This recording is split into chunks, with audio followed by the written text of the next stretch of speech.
قال اللہ عز وجل وعاشرہن بالمعروف، اللہ رب العالمین نے ارشاد فرمایا کہ ان کے ساتھ بھلائی کے ساتھ پیش آؤ۔ کن کے ساتھ؟ یہ دراصل شوہر کو کہا جا رہا ہے کہ اپنے بیوی کے ساتھ بھلائی کے ساتھ پیش آئے۔ شوہر کی ذمہ داری یہ ہے کہ عورت کے ساتھ اچھائی کا سلوک کرے۔ تو یہ اچھائی اور بھلائی کیا ہے اور کیسے ہے؟ اس کو شریعت اسلامیہ نے حقوق کا نام دیا ہے کہ شوہر کے حقوق اور بیوی کے حقوق۔ تو میاں بیوی کے آپس میں ایک دوسرے کے کئی حقوق ہوتے ہیں۔ آپ کے سامنے پہلے ذکر کرنے کی کوشش کی جائے گی کہ ایک شوہر کی کیا ذمہ داری ہے عورت کے تئیں۔ ایک شوہر کی جو سب سے پہلی ذمہ داری ہوتی ہے کہ وہ نان و نفقہ کا انتظام کرے۔ نان و نفقہ کا مطلب یہ ہوتا ہے کہ کھانا کا جو خرچ کا، جو کھلانے پلانے کا جو خرچ ہوتا ہے، یہ ذمہ داری ہے ایک شوہر کی۔ یہ شریعت اسلامی نے اس کے اوپر واجب قرار دیا ہے۔ یہ بیوی کی ذمہ داری نہیں ہے۔ بیوی کو کھلانا پلانا یہ شوہر کی ذمہ داری ہے کہ وہ کہیں سے بھی کیسے بھی کر کے وہ اپنے بیوی کے منہ میں لقمہ ڈالے، جو اس کے بھوک اور پیاس کو ختم کرے۔ یہ شوہر کی ذمہ داری ہے کہ لے کے آئے، جگاڑ کر کے لے کے آئے، حلال طریقے سے، ناجائز گفتگو نہیں ہو رہی ہے۔ دوسری جو ذمہ داری شریعت اسلامیہ نے عائد کی ہے وہ ہے رہائش، جس کو علماء سکنا کا نام دیتے ہیں۔ یہ سکنا کی بھی ذمہ داری ایک شوہر کے اوپر ہے کہ اپنے بیوی کے لیے سکنا کا انتظام کرے، کسی گھر کا انتظام کرے، کسی چھت کا انتظام کرے، کسی جھوپڑ پٹی کا انتظام کرے، کسی محل کا انتظام کرے۔ یعنی جس بھی کنڈیشن میں شوہر رہتا ہے اس کنڈیشن کے اعتبار سے شوہر کی ذمہ داری یہ ہے کہ وہ اپنے بیوی کے لیے کسی ایسے چھت کا انتظام کرے کہ جہاں پہ وہ اپنے عزت و آبرو کو محفوظ کر سکے۔ اب یہ جو سکنا ہوگا، جو رہائش گاہ ہوگی، یہ بھاڑے پہ بھی ہو سکتی ہے، پرماننٹلی بھی ہو سکتی ہے، چھوٹا بھی ہو سکتا ہے، بڑا بھی ہو سکتا ہے۔ جیسا شوہر استطاعت رکھتا ہے اس کے بقدر وہ اس کے لیے اس کا انتظام کرے گا۔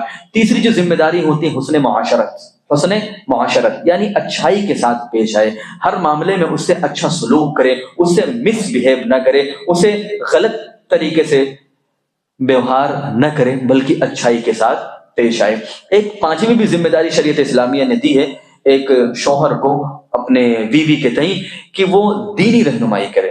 دینی رہنمائی سے مراد یہ ہوتا ہے کہ ایک شوہر اپنے بیوی کو تربیت کرے دینی اعتبار سے۔ مثال کے طور پہ بیوی پنج وقتہ نمازی نہیں ہے تو اس کو پنج وقتہ نماز کا حکم دے، اس کو نماز کے احکام و مسائل کے بارے میں بتائے، اس کو روزے کے مسائل کے بارے میں بتائے، اس کو زکوٰۃ کے مسائل کے بارے میں بتائے، اس کو حج کے مسائل کے بارے میں بتائے، اس طرح دیگر امور کے بارے میں اس کو بتائے، اس کو عقیدہ اور منہج سکھائے، کیا چیز بدعت ہے، کیا چیز صحیح ہے، کیا چیز غلط ہے۔ وہ تمام کی ذمہ داری یہ شوہر کی ہوتی ہے کہ اپنے بیوی کو دینی اعتبار سے اس کی تربیت کرے۔ چھٹی ذمہ داری جو ہوتی ہے وہ مہر کی ادائیگی ہے۔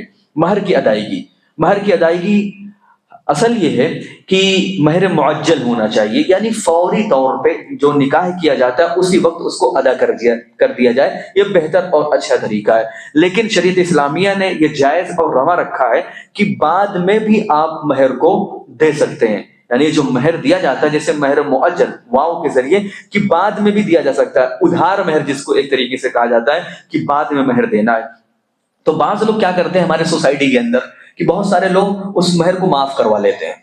وہ سمجھتے ہی ہیں کہ بیوی کا مال میرا مال ہے، شوہر سمجھتا ہے کہ بیوی کا مال میرا ہے، بیوی سمجھتی ہے شوہر کا مال میرا ہے، جبکہ ایسا معاملہ نہیں ہے۔ بیوی کا مال بیوی کا ہے، شوہر کا مال شوہر کا مال۔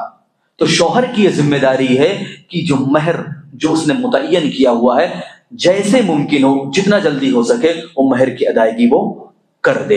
اسی طرح ساتویں ذمہ داری یہ ہے کہ ایک شوہر اپنے بیوی کو نقصان نہ پہنچائے، اس کو زد و کوب نہ کرے۔ دیکھیے شریعت اسلامیہ نے تھوڑا موڑا اجازت دیا ہے کہ وقت ضرورت اس کو مار سکتے ہیں، لیکن غیر مبرح۔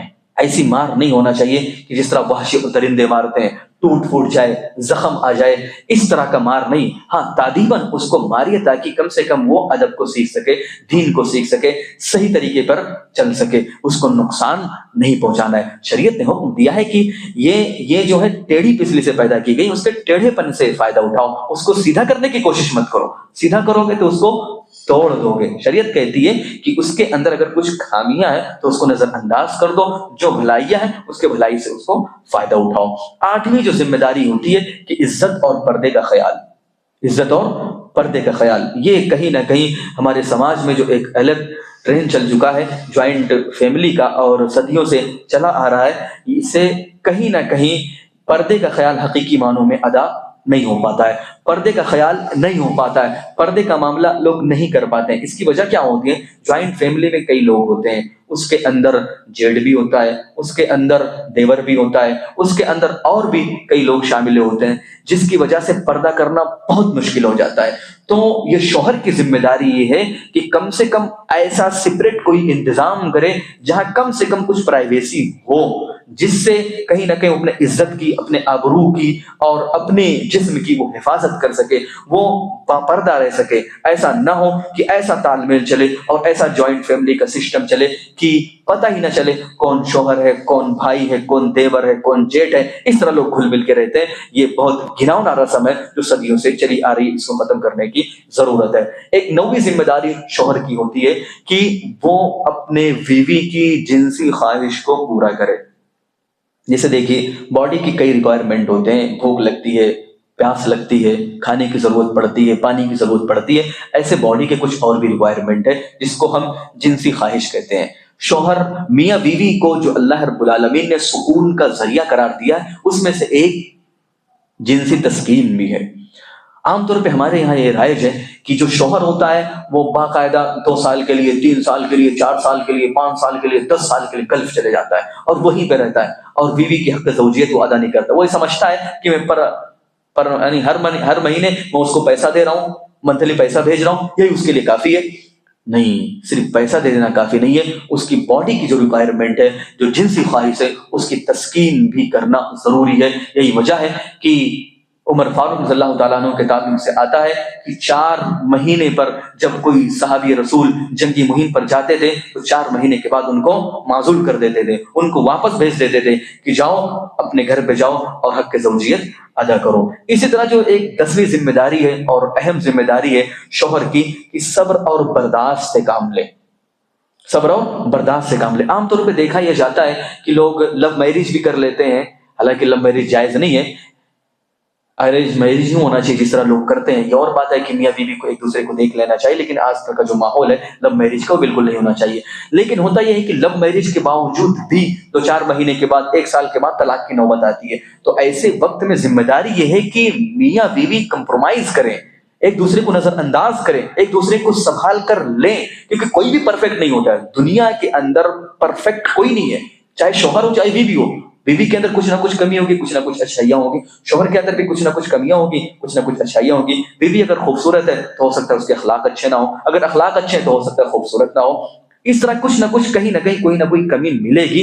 اللہ کے نبی نے فرمایا کہ جو اچھائیاں ہیں نا اس سے فائدہ اٹھاؤ، اور جو کہیں نہ کہیں کمیاں ہیں نا اس کو نظر انداز کرو۔ تو برداشت اور صبر سے کام لیں گے تبھی جا کے کوئی فیملی وجود میں آتی ہے اور ایک خوشگوار ماحول برپا ہوتا ہے۔ تو ہماری اور آپ کی ذمہ داری ہے، خصوصاً شوہر کی، کہ وہ اپنے بیوی کی تئیں جو 10 ذمہ داریاں آپ کو بتائی گئی ہیں اس کی کما حق پاسداری کرے۔